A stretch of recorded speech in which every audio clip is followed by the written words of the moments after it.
Vasluiul ia cu asalt Brașovul. De obicei era și un borș aici lângă, dar seara asta am găsit doar acest caviar pe care nu știu să-l mănânc cu floare. S-au întâmplat multe în ziua asta. Eu și mămica la anul schimbăm prefixul. Un pic de prețuri de Viena, un pic. Că o plictisesc groaznic pe mămica mea dragă. O amintire pe viață, cum o să am eu cu mămica mea. Mai ales că ideea mea să tu mă cunoști de la naștere, zi. Motive suficiente să vin la Brașov măcar o dată pe an.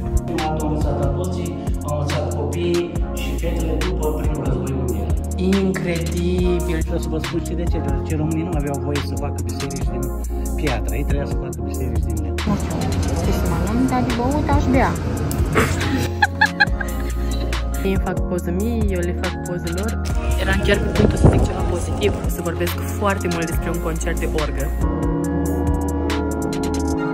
Pentru că sunt foarte multe măzgăleli, chiar nu m-am gândit că o să se întâmple.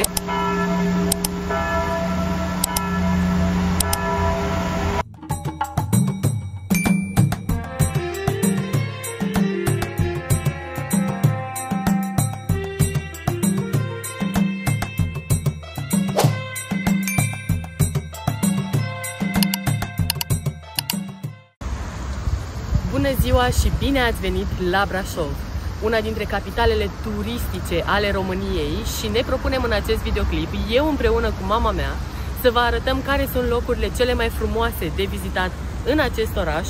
Ne începem călătoria la Brașov chiar din Piața Sfatului. Am avut o cazare foarte bună la Casa Wagner și nu este publicitate, chiar ne-a plăcut foarte mult. Dacă nu v-am arătat încă imaginile de cum a fost călătoria de aseară, cum am ajuns de la București la Brașov cu trenul și despre cazare, vi le arăt acum. Bună ziua! Se pleacă la Brașov astăzi. Haideți să mergem!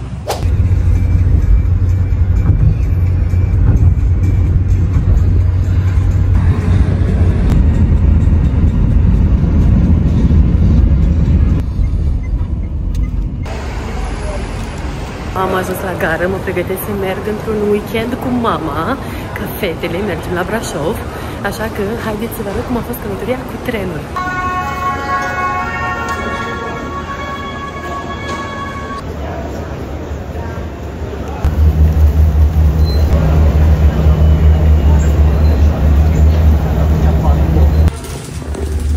Ia să vedem cum e.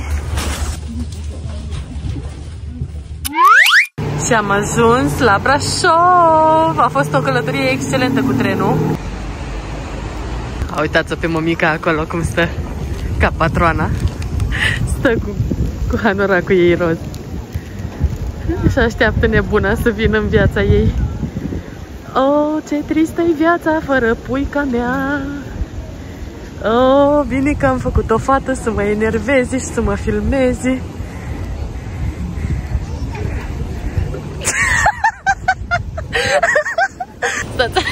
Să vă zic aici. Mămica a mâncat la restaurant în seara asta, așteptându-mă să plictisească și să duc să mănânce ceva. Și avea niște piper roșu acolo. Nu prea i-a plăcut lui mămica piperul roșu. Lău.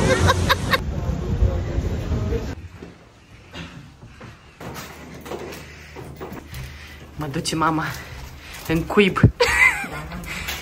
Ce-ai pus nici s-a pus la pietricelii? La cu mori? Cred că acum sunt capcane.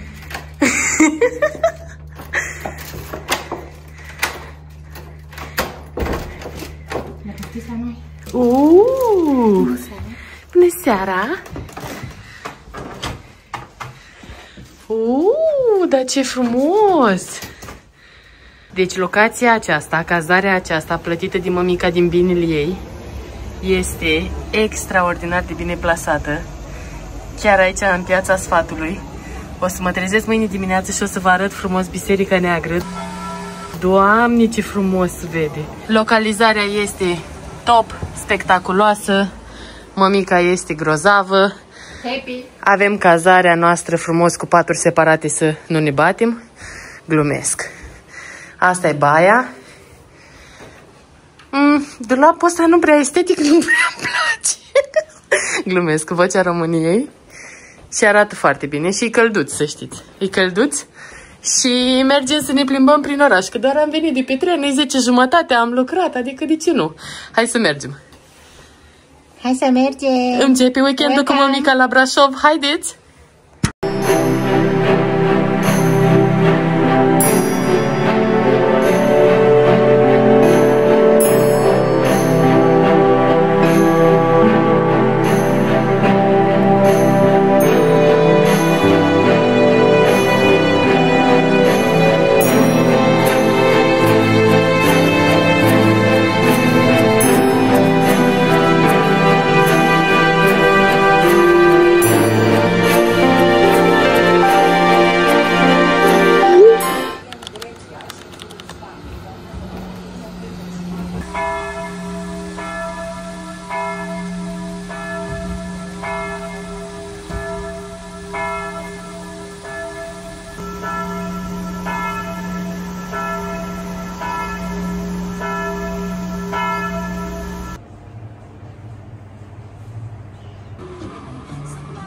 Mergem la micul dejun, bună dimineața!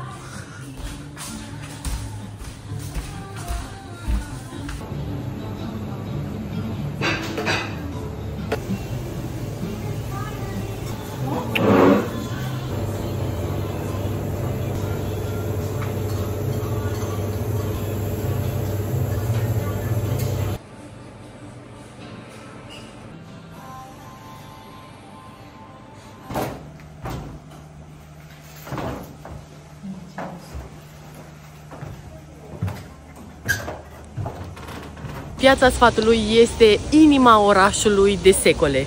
Aici cel mai adesea se întâlneau negustorii și erau pregătiți să facă trocuri sau să primească niște sume avantajoase în schimbul produselor și serviciilor pe care le ofereau. Este o piață memorabilă în sensul în care se remarcă Casa Sfatului, locul în care de obicei se luau decizii pe timpuri și chiar și acum domină Piața Sfatului prin aliura sa. Este ora 9 dimineața într-o zi de sâmbătă și așa arată Piața Sfatului. Sunt surprinsă de ce imagini frumoase am putut să vedem de dimineață, mai ales cu semnul Brașov.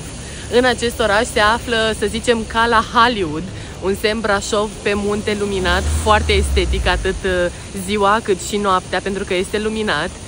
Este super emblematică de asemenea și Biserica Neagră, una dintre cele mai mari biserici gotice din Europa și chiar cea mai mare, aș spune, de la Viena până la Istanbul. Aceasta are denumirea de Biserica Neagră pentru că a avut loc un incendiu în secolul XVII aici în Brașov și din pricina funinginii și a focurilor, pentru că a fost un incendiu foarte mare în Brașov, aceasta a prins această culoare mai întunecată, de unde și numele de Biserica Neagră. În interiorul său putem să găsim de asemenea o orgă excepțională. Astăzi nu mai este o piață a negustorilor, nu mai este un loc unde se fac execuții publice cum era în trecut, ci este un loc foarte estetic, foarte instagramabil, cu locații foarte fine de mâncare și din punctul meu de vedere foarte turistice, pentru că s-a marketat și la noi într-un final frumos. Chiar mă bucur că se exploatează acest lucru. Ideea de Dracula, ideea de vampiri, sunt tot felul de cafenele tematice, arată foarte bine, foarte vestic. Clădirile de la an la an au fost renovate, fațadele cel puțin arată excepțional de bine și pot să văd îmbunătățiri comparativ cu acum câțiva ani. Acum este septembrie 2025 și vreau să vă spun că am prins chiar o vreme foarte, foarte bună pentru a vizita orașul și vom avea un weekend întreg pentru a o face. A găsit mămica, uitați ce oportunitate faină, deci este din mai până în octombrie, în fiecare sâmbătă, la ora 18, este intrare pentru a participa la concert. Doamne, cred că o să se audă excepțional în interior.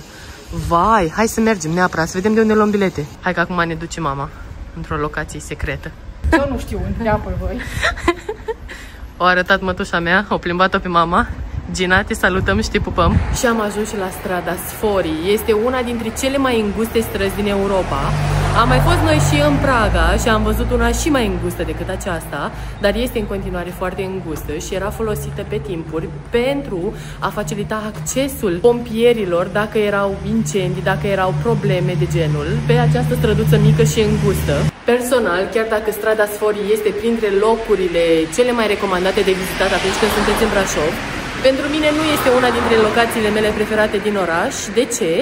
Pe baza aspectului, pentru că sunt foarte multe măzgăleli, foarte multe desene și nu-mi place mie, nu-mi dă senzația aia de wow, ce m-aș întoarce aici, ce v-aș recomanda, dar este una dintre locațiile neapărat de văzut atunci când veniți în Brașov. Da, o măzgălit ca lumea, băieții. Da, ce e interesant, aici pot să treacă două persoane, dar pe străduța din Praga era, nu știu, erau 70 de centimetri parcă lățimea și aici sunt până la 110 din ce am citit. Adică aici am loc, dacă mă chinui, mai este cineva să treacă fără probleme, dar în Praga chiar nu mi s-a părut că era posibil să treci. Dacă veneam cu 12 ani, nu căpeam pe aici. Nu 12, 15.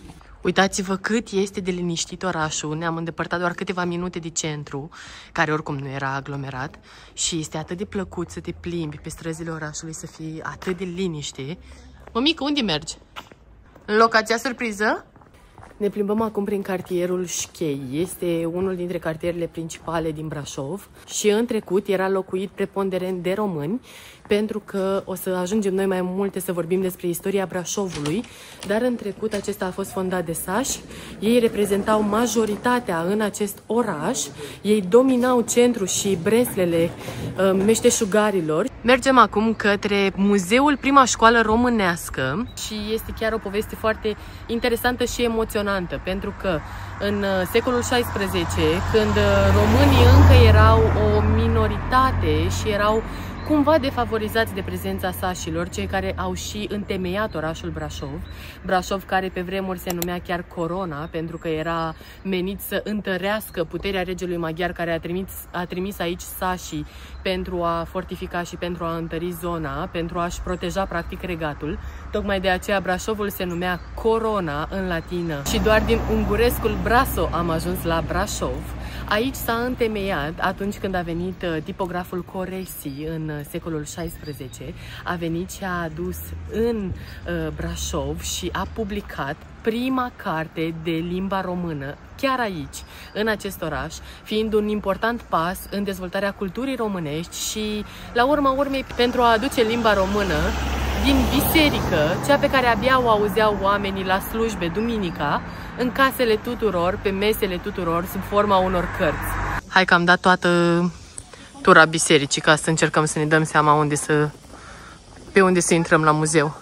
N-am mai fost în schimb niciodată prin cartierul acesta și chiar arată foarte bine, foarte liniștit. Eu sunt singura sursă de zgomot de pe aceste străzi liniștite la ora 10 dimineața sâmbătă. Biserica ortodoxă Sfântul Nicolae este prima biserică, prima așezare ortodoxă de cult pentru românii din cartierul Șchei. De ce zic și vorbesc atât de mult despre distincția românilor cu sașii? Pentru că sașii erau cei care administrau, care gestionau palatul, cetatea și românii lucrau, colaborau împreună cu sașii, dar ei erau localizați aici în cartierele de pe lângă palat, din afara zidurilor cetății. Hai că am ajuns, am nimerit, a? Și cu o piață cu produse tradiționale, acum nu se mai ține în Piața Sfatului cum era pe timpuri. Iar în curtea acesteia a fost fondată prima școală românească. Alea cu stele.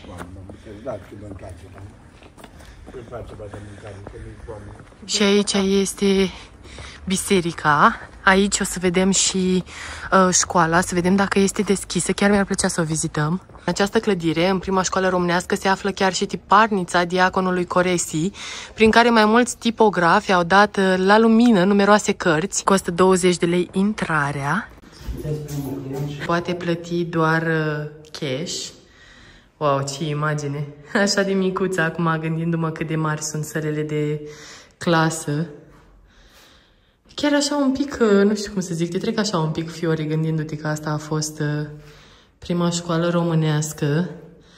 Ce pas important a fost pentru cultura noastră, pentru poporul nostru de aici.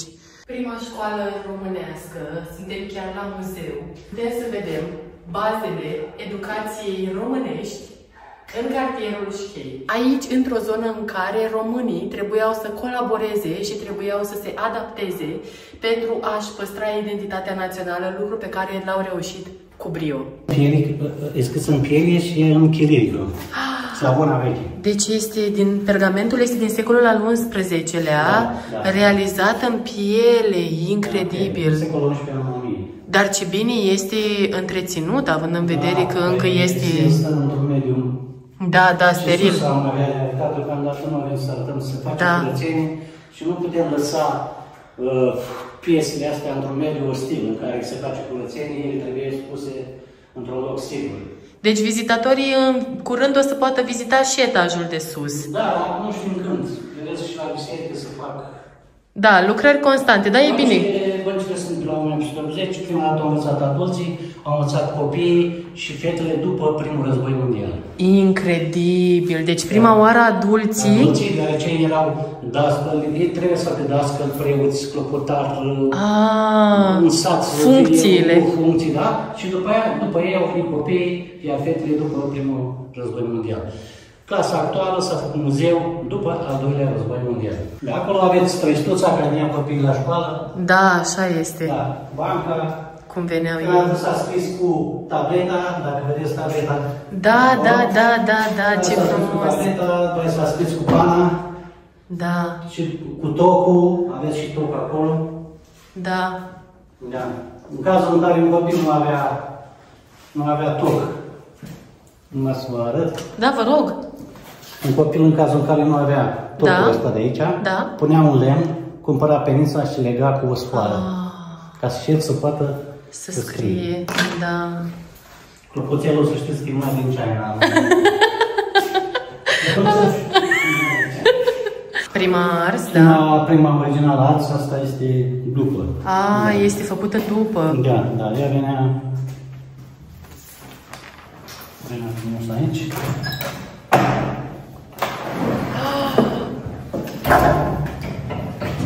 Se scria, da? Wow! Nu știu dacă ați citit să vedeți cum vorbea Curesia cu 400 de lei. Nu, n-am citit, nu. Nu ați citit? Ia! Cum se vorbea limba română, am putea să știți ceva de ea. Cu mila lui Dumnezeu, cu diacon Coresi, dacă văzuiu că mai toate limbile au cuvântul la Dumnezeu în limbă, numai noi românii n-avem. Și Hristos zise, cine ceteaște să înțeleagă, și Pavel Apostol încă scrie că într-o beserecă, mai vârtos 5 cuvinte cu înțelesul meu să grăiesc. Vedeți, un pic moldovenește. Da. Ca și alalți să învăț decât întuneric de cuvinte neînțelease între ale limbi. De rept aceea, preoților, scrisuvam aceste psăltiri cu otăveat răspuns, de-am scos din psăltirea sârbească pe limba românească. Da, să vă fie de învățătură și grămăticilor și vă rog ca frații miei să citiți și bine să socotiți, că veți vedea că e cu adevăr. Așa și este, Coresie, de ce spune lăsați-mă 5 cuvinte? Fiindcă noi vorbeam limba română, dar scrierea era în chirilică. Incredibil! Noi nu aveam identitatea noastră națională prin faptul că nu aveam cărțile și nu aveam manuale de limba română. Nu aveam ce trebuia. Era doar pe viu grai, deci nu aveam să ne rămână și nouă, de la generații la generații. Șabăniană, la 1850, a fost manual cu apă, după aia cu motor. După ce a apărut curent electric, după 1900, s-a pus motor. Are motor. Motor, da. Ca să meargă mult mai ușor. Iar asta este autostampa italiană. Ce tare! Mult mai modernă. Mult mai modernă. Da. Vedeți de la secol la secol cum am evoluat? Și o să vă spun și de ce. Deoarece românii nu aveau voie să facă biserici din piatră. Ei trebuia să facă biserici din lemn. Nu aveau voie să facă din piatră? Românii nu, aici în Transilvania nu. Știu că aveau foarte multe reguli românii aici în Transilvania. Cu câte că românii erau mult mai mulți, da. În cazul în care un român era prins în cetate, a fost poarta Caterina, poarta Șchei, Ei, el dacă intra așa prin infracții, să spunem, îl prindea noaptea, că nu aveai voie să stai tu noaptea acolo, trebuia să faci o zi în folosul comunității muncă. Oh, deci nu cred, te-ai obligat să muncești doar pentru că te-au prins acolo? Pentru că ai intrat acolo? Da. Ea s-a făcut din piatră și un pic și datorită Papa Bonifaciu spune despre Papa Bonifaciu al IX-lea spune despre actuala biserică și el, fiindcă s-a făcut o biserică din piatră. Aici, pe după biserică, s-a consolidat biserica și sunt foarte mulți călugări. Tot domnul mi-a zis faptul că această biserică are 4 altare. Da. Fiecare domnitor? Asta are chiar și, cum îi spune, cu foiță. Altarul e cu foiță de aur asta. Incredibil. Da, o să vedeți după ce. Da. Că dacă îmi durează, să spunem, 3 ani, nu știm. Mihai Viteazu, ați intrat în biserică? Acum urmează. Mihai Viteazu, e bustul Mihai Viteazu. De ce Mihai Viteazu? Deoarece el a venit aici de 2 ori cu astea și arăte și el puterea. Bineînțeles. Asupra Transilvaniei, să spunem că și aici sunt români. Și aici sunt români, să consolideze. Să intrați în biserică să vedeți și bustul. Da. Acolo este cimitirul vechi. Da. Cimitirul nou. Și am înțeles că este tot de la dumneavoastră și mormântul lui Nicolae Titulescu. Da, e după biserică, imediat după. După biserică, la stânga. Da. O să mergem să-l vedem. O să mă opresc acum din a vorbi despre chestii istorice, pentru că o plictisesc groaznic pe mămica mea dragă, care stă aici pasiv. Da, gata, promit că nu vă mai plictisesc nici pe voi. Trecem la subiecte mai interesante. Bastionul țesătorilor, glumesc. Poarta Șchei este și astăzi un important reper istoric, turistic în Brașov și pe timpuri era folosită de români pentru a intra în cetatea Brașovului. Și colegiul Andrei Șaguna. Și aici este poarta Ecaterina, era tot o poartă de intrare în oraș. Aceasta, din ce mi-amintesc, era folosită de către maghiari și făcea parte din breasla croitorilor, fiind chiar și acum una dintre atracțiile principale din Brașov. Vedeți ce construcție frumoasă medievală, arată ca un castel așa de prințese. Este chiar lângă poarta Șchei. Mergem acum către bastionul țesătorilor. Erau mai multe bastioane în funcție de breslele meșteșugarilor, care erau controlate tot de sași. De exemplu, croitorii sau țesătorii, mai erau fierarii, cum ar veni fiecare în caz de pericol, venea și își apăra teritoriul, își apăra orașul. E chiar prima oară când vizitez bastionul țesătorilor, e foarte medieval. Mi-amintește puțin de Sighișoara. Intrare gratuită, loc istoric, datează din 1733. Așezarea țesătorilor. Ideea de bresle era foarte importantă în Transilvania. După cum vedem, organizarea breslelor se baza pe o dublă ierarhie. Una profesională, de exemplu, pentru a forma diversi meseriași care erau pregătiți pentru a produce servicii calitative sau produse calitative, dar avea și una administrativă pentru a perpetua bunăstarea generală a așezării. Conducătorul breslei era autoritatea morală, având obligația să fie exemplu pentru breaslă și comunitate. Breslele erau foarte importante în Transilvania, mai ales în Evul Mediu. Fiecare făcea parte dintr-o anumită breaslă, mai ales, bineînțeles, bărbații, pentru că ei erau cei care lucrau, se ocupau, de exemplu, erau fie croitori, fie erau țesători, erau diversi fabricanți. Deci ei împreună, toate breslele, lucrau împreună pentru a-și apăra așezarea, pentru a apăra cetatea. De asta avem bastionul, cum ar veni, pe fiecare breaslă, pentru că fiecare avea rolul său. Toată lumea lucra împreună. Asta este ceea ce mi se pare foarte interesant aici. Să observi cum exista această colaborare între bresle, cum exista colaborare între români și sași.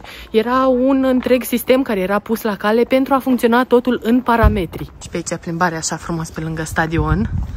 Foarte frumos. Mergem un pic în cameră să ne reîmprospătăm, să lăsăm lucrurile pe care le-am achiziționat sau primit. Eu cred că acum urmează, da, mergem să căutăm bilete pentru spectacolul de diseară de la 6 din Biserica Neagră. Să vedem dacă găsim ceva. Mi-a luat mămica bilete să mă duc diseară la concert, la orgă, în Biserica Neagră. Am plătit 30 de lei și am plătit chiar aici de persoană. Și am luat bilete chiar de aici, de la magazinul de unde puteți să cumpărați bilete ca să intrați la Biserica Neagră, dar pot fi achiziționate și online până pe 18 octombrie. Ce drăguț e magazinul ăsta și mare, nu știam că e așa de mare.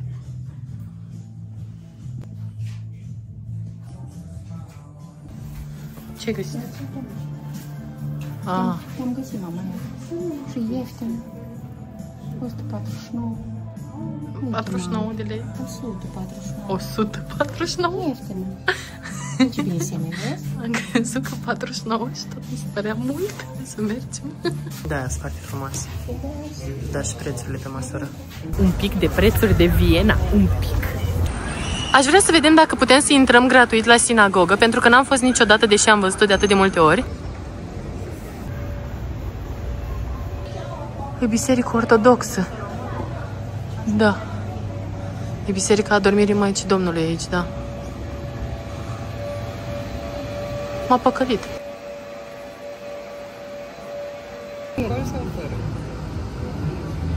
De mâncat nu mănâncă, nu știu ce să mănânc, dar de băut aș bea. Hai, mama, zi! Hai că berea aia nu se comandă singură, vrei să zic eu? Zi, mama, zic eu. Hai, mama. Doar dacă mă uit așa frumos, nu trebuie să-i zic. Deci, Zim. dați-mi mie berii de aia la pahar, la halbă, cum mi-a dat la seară. Da. Ca să o mulțumesc pe prietena mea, Ancuța. Deja s-au luminat Da. Da. Și mă mai gândesc dacă mănânc ceva, dacă mănânc. Bine, să știți că aveți plecat. Am văzut, da. Salata grecească de ieri.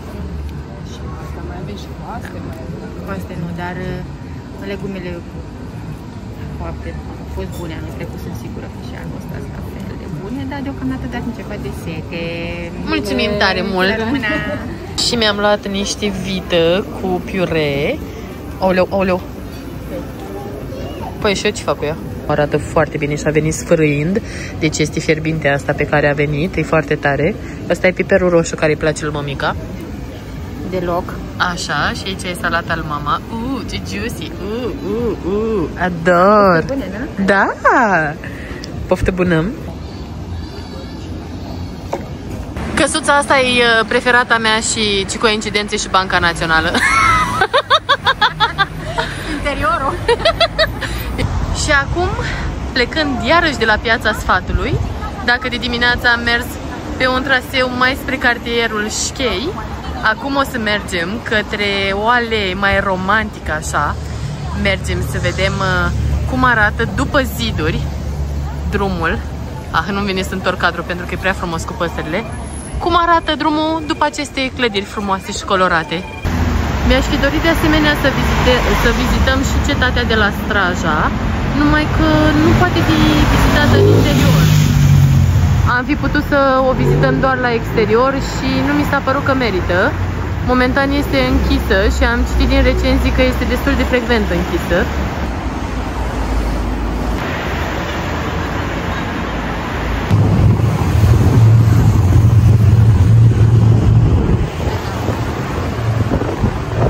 Pe aici mergem ca să ajungem la aleea romantică de care v-am zis, de după ziduri. Aici e bastionul Grand. Asta e promenada de după ziduri și este un drum foarte frumos pe lângă un curs de apă. Acest loc este printre preferatele mele din Brașov. Efectiv, îl ador, mi se pare super frumos.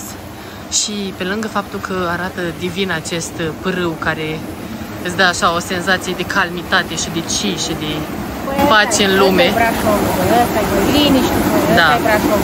Istorie, natură, liniște. Păi și Bulzu? La Bran. Aici o să continuăm să mergem spre turnul alb și turnul negru.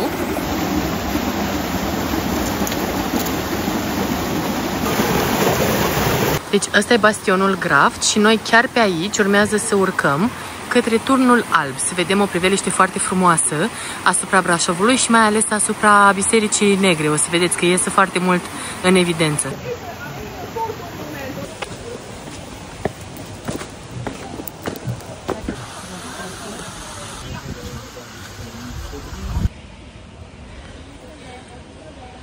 Hai că mereu când urc aici am impresia că o să fie mai bine data viitoare și noi. Am ajuns la turnul alb, care nu este alb, dar istoricii aveau imaginații.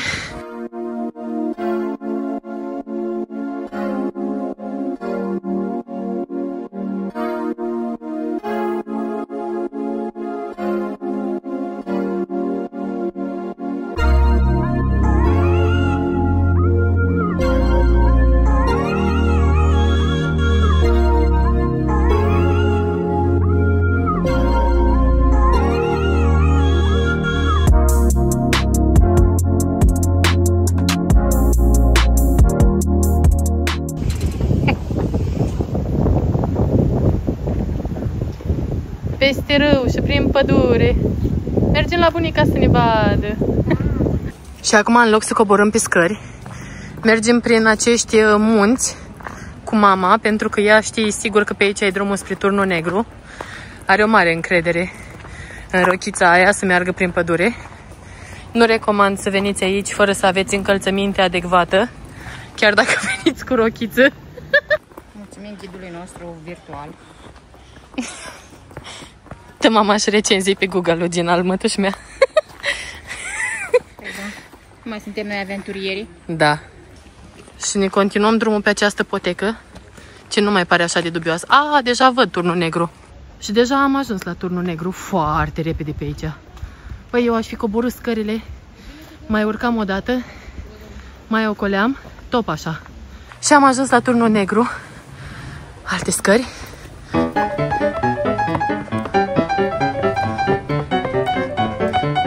A, ce frumii!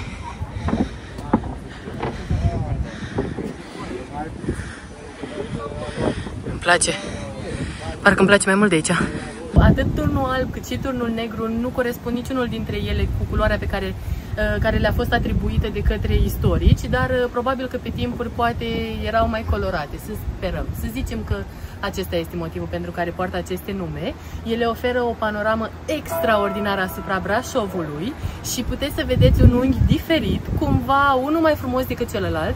Personal, pentru mine este prima oară când merg la Turnul Negru, pentru că, sincer, niciodată nu nimeream pe unde să merg, dar era chiar mult mai accesibil decât mă așteptam, așa că în momentul în care am început să o urmez pe mama prin păduri, am găsit drumul. Și am știut că de la Turnul Alb ajung cu ușurință prin pădure și prin poteci nebătute prea des de oameni, sper că nu și de urși, la Turnul Negru și avem o priveliște senzațională. Aici ne-am și tras un pic sufletul, pentru că a fost o zi plină, două ținute, o mâncare, două feluri de mâncare, mă rog, s-au întâmplat multe în ziua asta. Acum ne gândim dacă să plecăm de la acest munte, să mergem către munte. Dar încă mai negociem, să vedem dacă ne facem curaj. Dacă va fi un răspuns afirmativ, o să mergem să luăm telecabina. Încă nu suntem hotărâți. Și ca poveste amuzantă, primul meu videoclip în 2023, care a avut și el un pic de rici la oameni, a fost chiar de la Brașov. Nu avusesem niciodată un videoclip viral și prin viral mă refer că avea peste 10.000 de view-uri, adică nu avusesem ceva de genul. Și de ce a devenit viral a fost pentru că am greșit la telecabina, am zis teleferic și nu pot să vă zic cum m-au distrus oamenii pe internet pentru această greșeală fatală. Așa că, bine ați venit la teleferic! Mi se pare așa de faină delimitarea asta cu orașul de aceste ziduri. Și după aia dai de un pârâu de natură, de turnulețe medievale. Mi se pare super tare combinația. Oricum, Brașovul are unul dintre cele mai bine conservate orașe medievale și cred că din acest motiv este și așa de atractiv pentru turiști. Este localizat în inima Carpaților, având niște peisaje extraordinare peste tot prin jur, adică să te trezești dimineața la poalele munților, să vezi totul așa, aburul cum iese și se dispersează ușor, ușor cu cât înaintează ziua. Este frumos, este un peisaj, zic eu, special. Ăsta este drumul către Turnul Negru, de urcat, mult mai ușor decât cel spre Turnul Alb, dar merită ambele vizitate și v-am arătat. Puteți să mergeți ușor prin pădure, 5 minute ca să ajungeți. Da, rece. Asta este cu siguranță locul meu preferat din Brașov. Și nu este pe baza a ceea ce poți să vezi, ci pe baza a cum te simți în acest loc. Da. Eu și mămica Ala nu schimbăm prefixul. Spuneți-ne voi cât și cât. Ce cifră se schimbă cu care. Nu vă stresați, nu vă bateți capul. Viața e mai frumoasă decât cifrele. Ne ziceți cât credeți că facem fiecare dintre noi. Cât face petrecerea fiecăreia dintre noi. Da, dar să nu, adică nu jigniți niște doamne, da? Cifrele zgoale fără viață, așa că nu vă bateți capul prea tare cu cifrele, sărbătorim în fiecare zi. Așa este.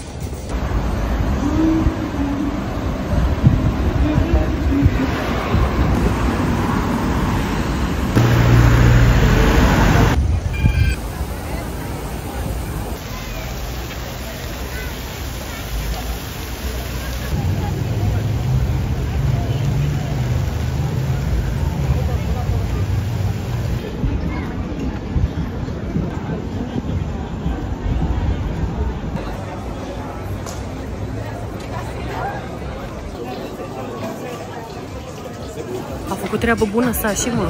Te are ursuleț acolo, ai văzut?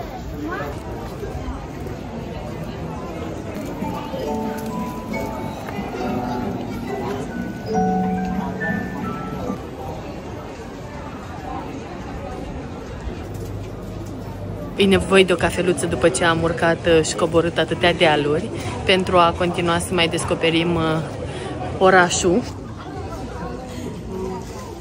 și biserica franciscană.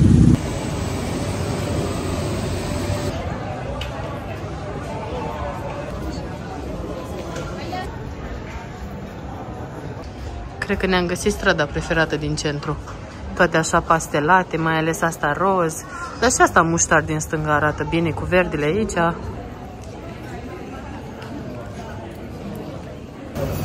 Am făcut cum am făcut și iarăși am ajuns la restaurantul de la Cazare, dar chiar nu ne-am propus. Am ajuns fără să vrem. Ne-am încurcat puțin, da. Credile mele. Am nimerit fără să vrem, da. Da, am ajuns la Cazare. Și acum avem o cafeluță mămica, e un mocktail înainte de concertul de orgă. Foarte nerăbdătoare. Acum, mai ales că ideea mea.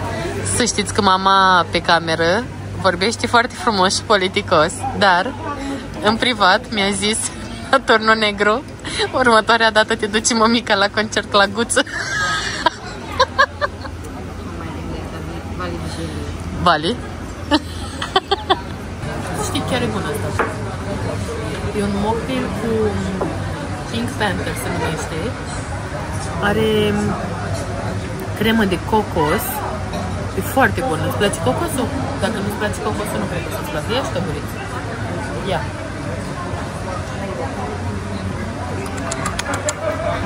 E bun? Îmi place mult. Super. Și cu cine preferi să mergi? Băi, de alt an vin singură. Hai că nu a fost așa de rău. Ne-am oprit cu traseul la 3. De la 8, 9. Tu știi ce fac la Andrei de dimineață până seara? Andrei trecea acum aia intră în tura 2. Tura de seară. Azi, măile, mă duci în vacanță la școală. Hai, la biserică am înțeles, dar la școală.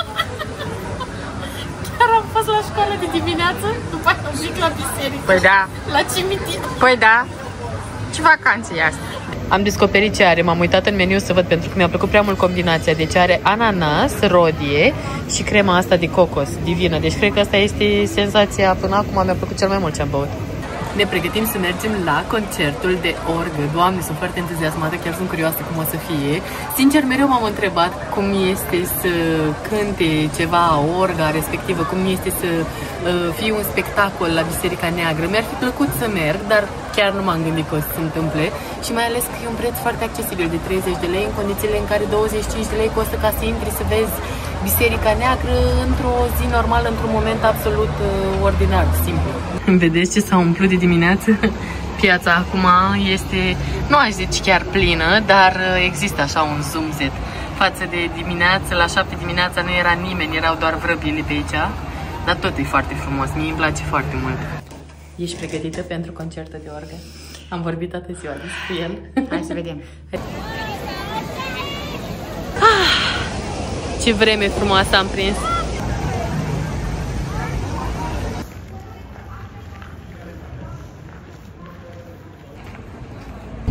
V-am zis eu că o să fie coadă.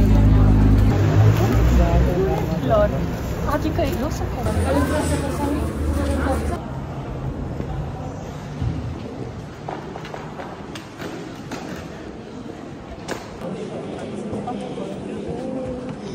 aici e, da. Hai pe mijloc, așa. Entuziasmată nu mai pot. Mama nu înțelege ce sunt așa entuziasmată. Sperați să mă aștept probabil. Ce am auzit foarte mulți nemți. Și eu cred că au venit nemții să vadă ce-au făcut strămoșilor pe aici. Pe ecran puteți să voi viziona cele 4 manuale, locul unde se vândă cu mâinile și pedalul, locul în care se vândă cu picioare.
A durat 50 de minute, dar au fost 50 de minute foarte diferite de ceea ce experimentezi în mod normal într-o simplă oră din viața ta, în sensul în care a fost pe de o parte foarte impresionantă acustica, cum este sala. Stăteai să faci un exercițiu de imaginație, să-ți dai seama că acea biserică neagră are sute de ani, este o biserică extrem de veche.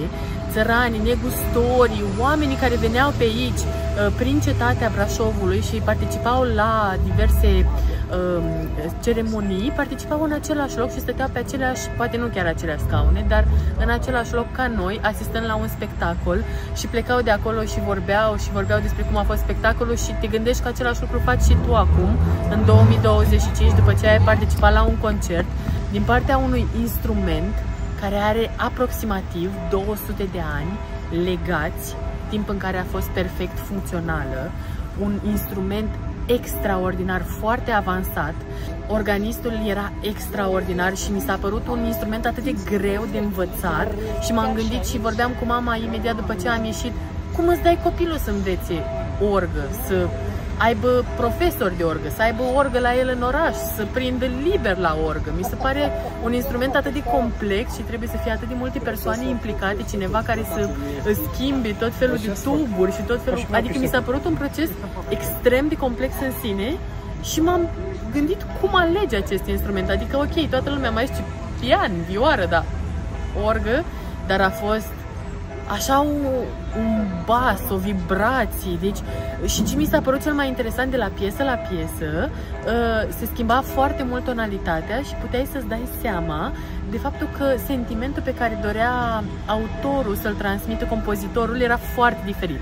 Deci câteodată îmi imaginam așa o nuntă, câteodată mă gândeam la o mormântare, adică erau foarte diverse evenimentele sociale la care mă gândeam în momentul în care aceste piese se derulau și nu vreau să mă mai plictisesc, dar vreau să menționez faptul că aceste concerte mai au loc în fiecare sâmbătă până pe 18 octombrie și pentru 30 de lei, din punctul meu de vedere, sunt niște bani foarte bine investiți pentru o amintire pe viață, cum o să am eu cu mămica mea care am participat la acest concert și mulțumesc pe această cale.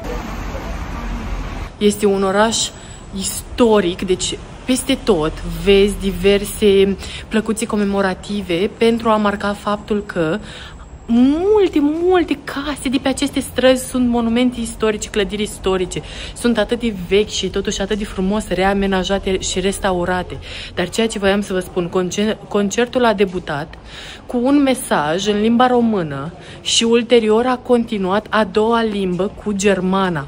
Deci, dovada că prezența sașilor aici, în zona Brașovului, se resimte chiar și acum după atât de multe generații. Erau atât de mulți germani în public, în audiență și faptul că a doua limbă a fost menționată, mă așteptam să fie maghiară, sincer, pentru că am și fost în Timișoara și atunci când s-au desfășurat festivitățile de Florii, a început cu maghiara, deci chiar am fost foarte surprinsă de acest lucru și m-am așteptat să fie la fel, dar aceasta este dovada faptului că fiecare regiune a țării a avut o istorie atât de diferită și acum continuitatea este alta. O altă seară obișnuită pentru mine, prieteni. De obicei era și un borș aici lângă, dar seara asta am găsit doar acest caviar pe care nu știu să-l mănânc cu floare. O să-l întreb pe prietenul meu ChatGPT, pentru că știu că erau niște tehnici mai neprofesioniste și nu vreau să fie evident stadiul în care mă aflu în viață. Nu o să vă filmez pentru a mă judeca cum îl mănânc și nu o să vă spun cum l-am mâncat. Cert este că va fi ingerat. Revin cu păreri dacă mi-a plăcut, după ce nu vă voi spune cum l-am consumat. Sunt total impresionată de faptul că au curățat de pieliță felia de portocală pentru a rămâne doar pulpa. Adică este o atenție la detalii incredibilă. Deci tartarul de somon este foarte bun. Asta, mă rog, n-am mâncat chiar așa, dar ceva de genul. Cred că am mâncat de ton. Caviarul are gust de icre, ca un fel de bobate, un pic, să spargă așa un pic, dar nimic special, nu se sparge foarte mult, așa un pic, așa, pâc. Îmi plac, sunt bune, merge. Mai mâncăm și borș, altă dată. Mâine. Încet. Curcubeu. Vezi curcubeu? Luminița?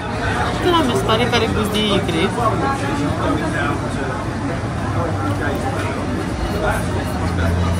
Loricica de... Dar că nu se pare nimic așa de wow. E să sparg așa un pic, fac un pic. Iese un mic lichid din ele, dar foarte puțin, adică nu e nimic. Și în rest are gust fix de icre. Am mâncat cât de atent am mâncat în toată viața mea, n-am mâncat așa din cer. Zi, mama. Că tu mă cunoști de la naștere, zi. Am mâncat eu vreodată? Nu cunosc. Perioada aia nu cunosc. Am mâncat eu vreodată așa din cer? Nu cunosc. Nu pot să... Da, m-am impresionat cu asta cu portocala. Portocalul, să-mi cojească portocala asta, nu am întâlnit în viața mea. Felia de portocală. Foarte bun și foarte proaspăt. Nu știu pe unde o găsit pe aici, prin pârâul la ei. Somonul ăsta, a? Deci floricica nu e, da? Uit la masa mea de aseară.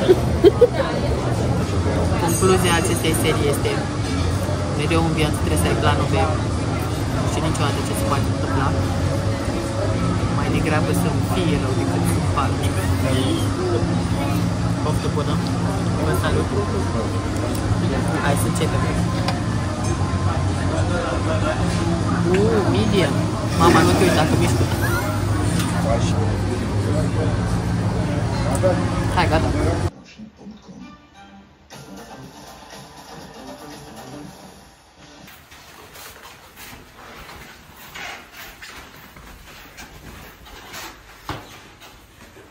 Ce faci tu?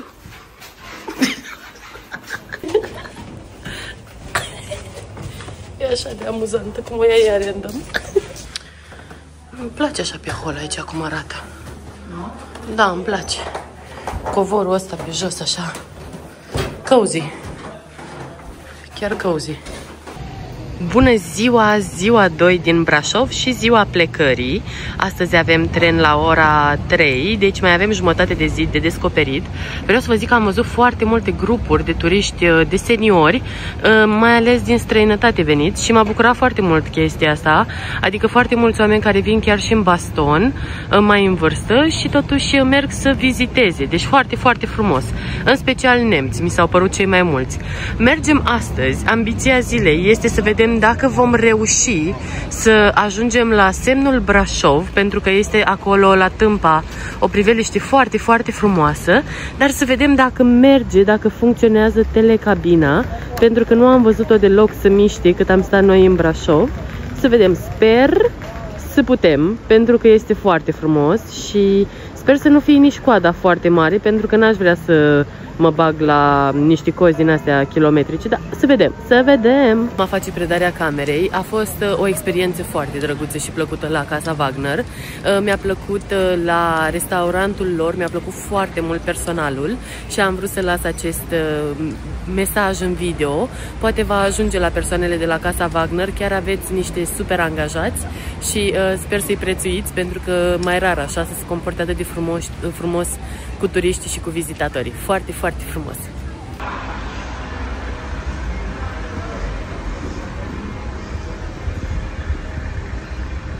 Hai sus pe munte. Hai că ieri, mama, te-am lăsat lejer. 20.000 de pași, dar astăzi... Da, mulțumesc, Elena. Măi, ce oraș liniștit. Hai pe suișul castelului. Nu se mișcă telecabina aia, neam. Foarte frumos arată Brașovul duminica. Foarte, foarte liniștit.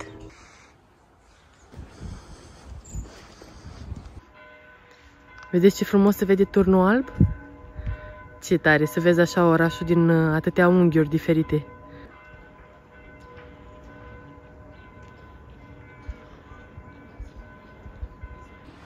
Zece dimineața, într-o duminică, și așa arată zona. Așa de liniște e. Mama, și dacă nu e deschis, mergem și ne mai plimbăm un pic pe aici. Sunt muncitori?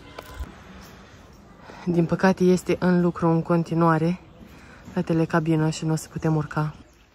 Este totuși un traseu, drumul serpentinelor pe care îl puteți parcurge, care am înțeles că este de dificultate medie spre ușoară și puteți să îl parcurgeți, dar noi nu vom face acest lucru, nu vrem să fim așa de obosite pentru că avem tren astăzi. Trist, foarte trist.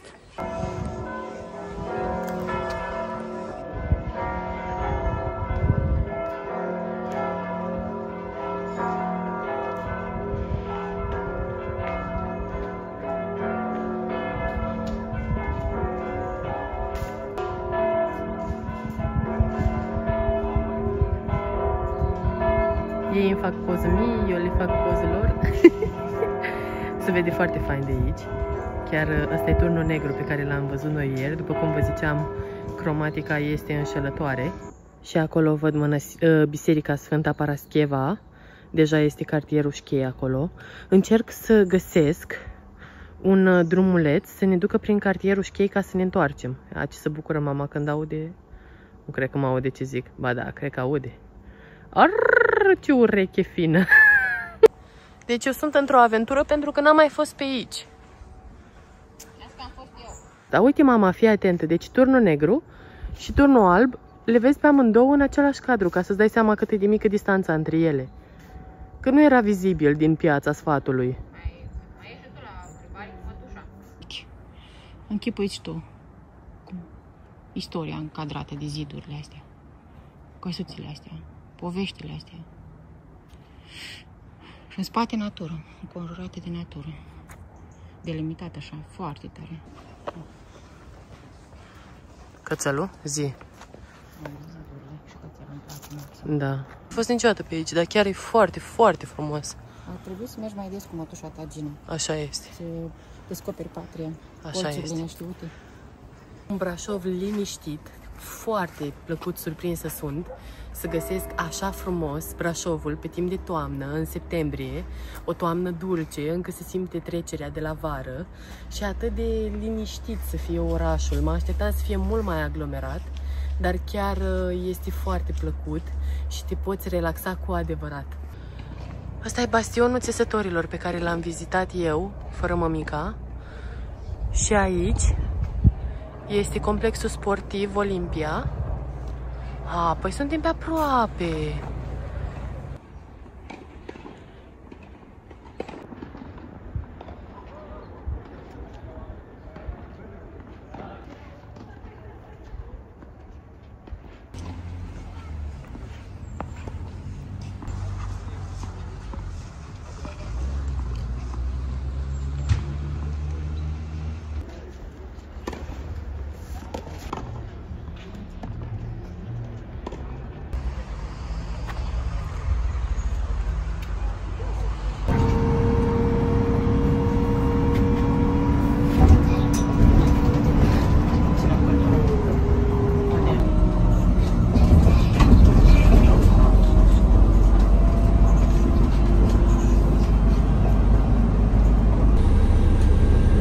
Călătoria cu autobuzul a fost una foarte decentă, foarte civilizată, condițiile foarte bune. Am cumpărat biletul prin aplicația 24Pay.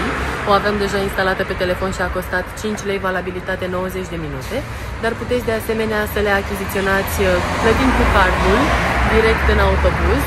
Sunt tot felul de tonomate prin care să puteți face plata direct în autobuz cu cardul. Deci, super! Hai să mergem la muzeu. La mall. Ce avem noi aici? Du-te, mama, du-te, du-te, du-te, fii un om liber. Stai să cânt aia cu... Cum era aia cu mama, cu grijile cu mama, cum era? Eu știu. Nu tu Primark, nu tu Sinsei, Pepco. S-a plecat repede din acest mall. Da.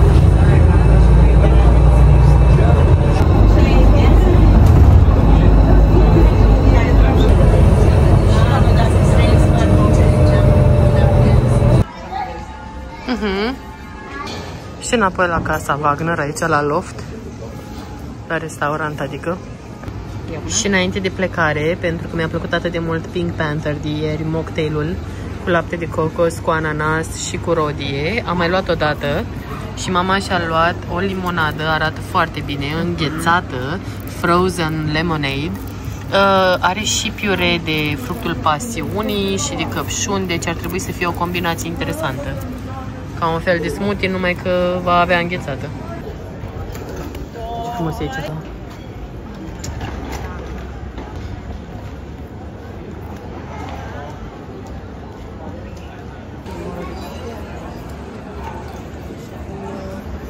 Cum l-a pictat? Nou. Da. Eram chiar pe punctul de a zice aproape ceva pozitiv despre CFR pentru prima oară în viață. 73 de minute întârziere în momentul de față. Deci plecăm într-un final din gara asta. Am învățat fiecare crestătură de pe jos. Am învățat fiecare vârf de iarbă crescut în plus.